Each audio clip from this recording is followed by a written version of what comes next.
Charlie and the Chocolate Factory. Chapter 17. Augustus Gloop Goes Up the Pipe. When Mr. Wonka turned round and saw what Augustus Gloop was doing, he cried out, "Oh no! Please, Augustus, please, I beg of you not to do that. My chocolate must be untouched by human hands." "Augustus!" called out Mrs. Gloop. "Didn't you hear what the man said? Come away from the river at once." "This stuff is fabulous," said Augustus, taking not the slightest notice of his mother or Mr. Wonka. "Gosh, I need a bucket to drink it properly." "Augustus!" cried Mr. Wonka, hopping up and down and waggling his stick in the air. "You must come away. You are dirtying my chocolate." "Augustus!" cried Mrs. Gloop. "Augustus!" cried Mr. Gloop. But Augustus was deaf to everything except the call of his enormous stomach. He was now lying full length on the ground with his head far out over the river, lapping up the chocolate like a dog. "Augustus!" shouted Mrs. Gloop. "You'll be giving that nasty cold of yours to about 1,000,000 people all over the country." "Be careful, Augustus!" shouted Mr. Gloop. "You're leaning too far out." Mr. Gloop was absolutely right, for suddenly there was a shriek and then a splash, and into the river went Augustus Gloop, and in 1 second he had disappeared under the brown surface. "Save him!" screamed Mrs. Gloop, going white in the face and waving her umbrella about. "He'll drown! He can't swim a yard! Save him! Save him!" "Good heavens, woman!" said Mr. Gloop. "I'm not diving in there. I've got my best suit on." Augustus Gloop's face came up again to the surface, painted brown with chocolate. "Help! Help! Help!" he yelled. "Fish me out!" "Don't just stand there!" Mrs. Gloop screamed at Mr. Gloop. "Do something!" "I'm doing something," said Mr. Gloop, who was now taking off his jacket and getting ready to dive into the chocolate. But while he was doing this, the wretched boy was being sucked closer and closer towards the mouth of one of the great pipes that was dangling down into the river.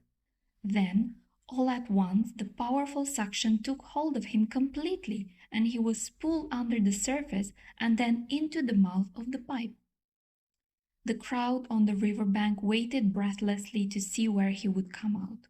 "There he goes!" somebody shouted, pointing upwards.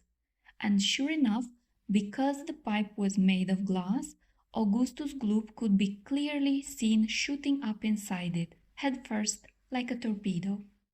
"Help! Murder! Police!" screamed Mrs. Gloop. "Augustus, come back at once! Where are you going?" "It's a wonder to me," said Mr. Gloop, "how that pipe is big enough for him to go through it." "It isn't big enough," said Mr. Charlie Bucket. "Oh dear, look, he's slowing down." "So he is," said Grandpa Joe. "He's going to stick," said Charlie. "I think he is," said Grandpa Joe. "By golly, he has stuck," said Charlie. "It's his stomach that's done it," said Mr. Gloop. "He's blocked the whole pipe," said Grandpa Joe. "Smash the pipe!" yelled Mrs. Gloop, still waving her umbrella. "Augustus, come out of there at once!" The watchers below could see the chocolate swishing around the boy in the pipe, and they could see it building up behind him in a solid mass, pushing against the blockage. The pressure was terrific. Something had to give. Something did give, and that something was Augustus. Woof! Up he shot again like a bullet in the barrel of a gun. "He's disappeared!" yelled Mrs. Gloop. "Where does that pipe go to? Quick, call the fire brigade!" "Keep calm!" cried Mr. Wonka. "Keep calm, my dear lady, keep calm. There's no danger whatsoever. Augustus has gone on a little journey, that's all. A most interesting little journey, but he'll come out of it just fine. You wait and see." "How can he possibly come out just fine?" snapped Mrs. Gloop. "He'll be made into marshmallows in 5 seconds. "Impossible!" cried Mr. Wonka. "Unthinkable! Inconceivable! Absurd! He could never be made into marshmallows. "And why not, may I ask?" shouted Mrs. Gloop. "Because that pipe doesn't go anywhere near it. That pipe, the one Augustus went up, happens to lead directly to the room where I make a most delicious kind of strawberry-flavored chocolate-coated fudge." "Then he'll be made into strawberry-flavored chocolate-coated fudge!" screamed Mrs. Gloop. "My poor Augustus! They'll be selling him by the pound all over the country tomorrow morning." "Quite right," said Mr. Gloop. "I know I'm right," said Mrs. Gloop. "It's beyond a joke," said Mr. Gloop. "Mr. Wonka doesn't seem to think so," cried Mrs. Gloop. "Just look at him. He's laughing his head off. How dare you laugh like that when my boy's just gone up the pipe? You monster!" she shrieked, pointed her umbrella at Mr. Wonka as though she were going to run him through. "You think it's a joke, do you? You think that sucking my boy up into your fudge room like that is just one great big colossal joke?" "He'll be perfectly safe," said Mr. Wonka, jiggling slightly. "He'll be chocolate fudge!" shrieked Mrs. Gloop. "Never!" cried Mr. Wonka. "Of course he will!" shrieked Mrs. Gloop. "I wouldn't allow it!" cried Mr. Wonka. "And why not?" shrieked Mrs. Gloop. "Because the taste would be terrible," said Mr. Wonka. "Just imagine it! Augustus flavored chocolate-coated Gloop. No one would buy it." "They most certainly would!" cried Mr. Gloop indignantly. "I don't want to think about it!" shrieked Mrs. Gloop. "Nor do I," said Mr. Wonka. "And I do promise you, madam, that your darling boy is perfectly safe." Mr. Wonka turned around and clicked his fingers sharply. Click, click, click, 3 times. Immediately a Oompa Loompa appeared, as if from nowhere, and stood beside him. The Oompa Loompa bowed and smiled, showing beautiful white teeth. His skin was rosy white, his long hair was golden brown, and the top of his head came just above the height of Mr. Wonka's knee. He wore the usual deerskin slung over his shoulder. "Now listen to me," said Mr. Wonka, looking down at the tiny man. "I want you to take Mr. and Mrs. Gloop up to the fudge room and help them to find their son Augustus. He's just gone up the pipe." The Oompa Loompa took one look at Mrs. Gloop and exploded into peals of laughter. "Oh, do be quiet," said Mr. Wonka. "Control yourself. Pull yourself together. Mrs. Gloop doesn't think it's all that funny." "You can say that again," said Mrs. Gloop. "Go straight to the fudge room," Mr. Wonka said to the Oompa Loompa, "and when you get there, take a long stick and start poking around inside the big chocolate mixing barrel. I'm almost certain you'll find him in there, but you'd better look sharp.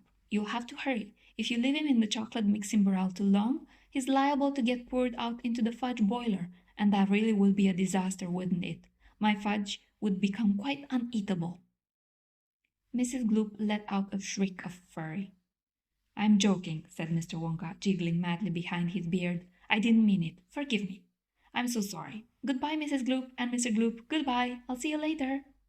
As Mr. and Mrs. Gloop and their tiny escort hurried away, the 5 Oompa Loompas on the far side of the river suddenly began hopping and dancing about and beating wildly upon a number of very small drums. "Augustus Gloop," they chanted. "Augustus Gloop. Augustus Gloop. Augustus Gloop." "Grandpa," cried Charlie. "Listen to them, Grandpa. What are they doing?" "Shh," whispered Grandpa Joe. "I think they're going to sing us a song." "Augustus Gloop," chanted the Oompa Loompas. "Augustus Gloop. Augustus Gloop. The great big greedy nincompoop. How long could we allow this beast to gorge and guzzle, feed and feast on everything he wanted to? Great Scott, it simply wouldn't do. However long this pig might live, we're positive he'd never give even the smallest bit of fun or happiness to anyone. So what we do in such cases, we use the gentle touch, and carefully we take the brat and turn him into something that will give great pleasure to us all. A doll, for instance, or a ball, or marbles, or a rocking horse.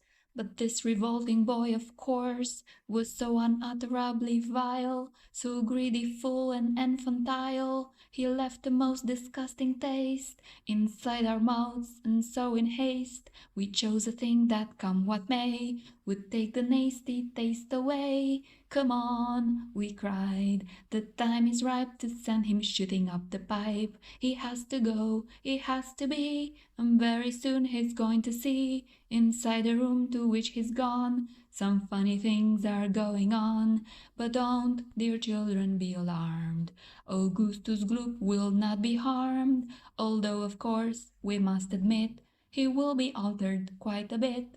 He'll be quite changed from what he's been when he goes through the fudge machine. Slowly the wheels go round and round, the cogs begin to grind and pound. 100 knives grow, slice, slice, slice. We add some sugar, cream, and spice.